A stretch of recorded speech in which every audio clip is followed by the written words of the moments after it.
The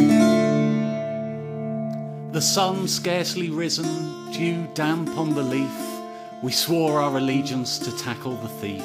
With our swords and our cudgels, our sticks and our staves, we promised our peers we would track down the knave and flush out the rascal wherever he hid, and to bring him to justice for all that he did. It was shame to us all he was still on the run, though none could quite say what exactly he'd done.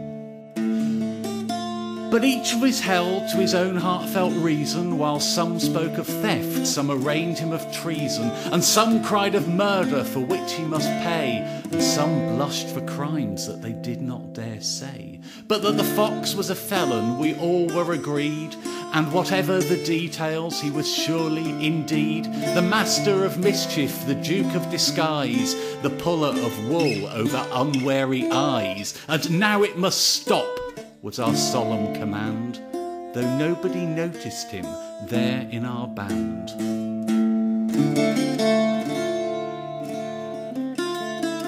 So we stalked from the stables and we circled the trees, and we crept to the coop on our hands and our knees, kept our eyes on the shadows, our ears to the ground, kept our minds on the job, but he couldn't be found, till a gasp and a cry had us stricken with shock, for naught but a feather was left of the cock.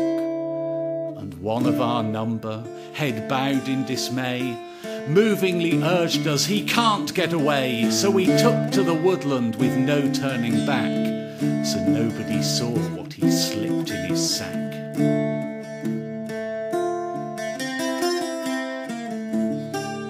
Then we came to a chapel set deep in the wood, where we sought the grave chaplain, and we asked if he could direct us to one who had surely passed by, with blood on his lips and a glint in his eye. But the chaplain said no, and shaking his head, your anger to his sin is equal, he said. Let he who is spotless cast the first stone. Look to your conscience, turn back and go home. He left with the warning, this will come to no good. No one saw the red whiskers hid under his hood.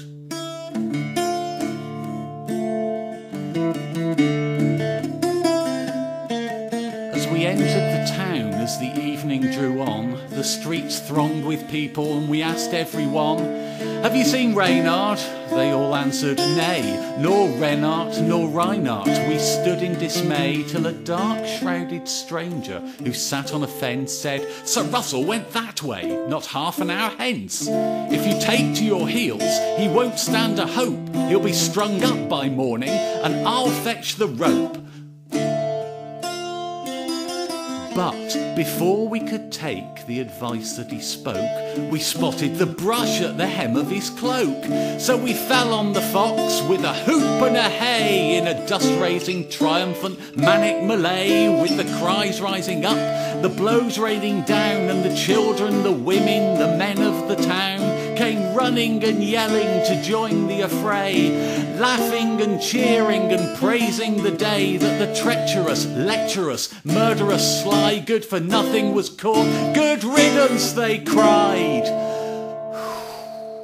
as we slowly stood up, pummelled, panting and pale.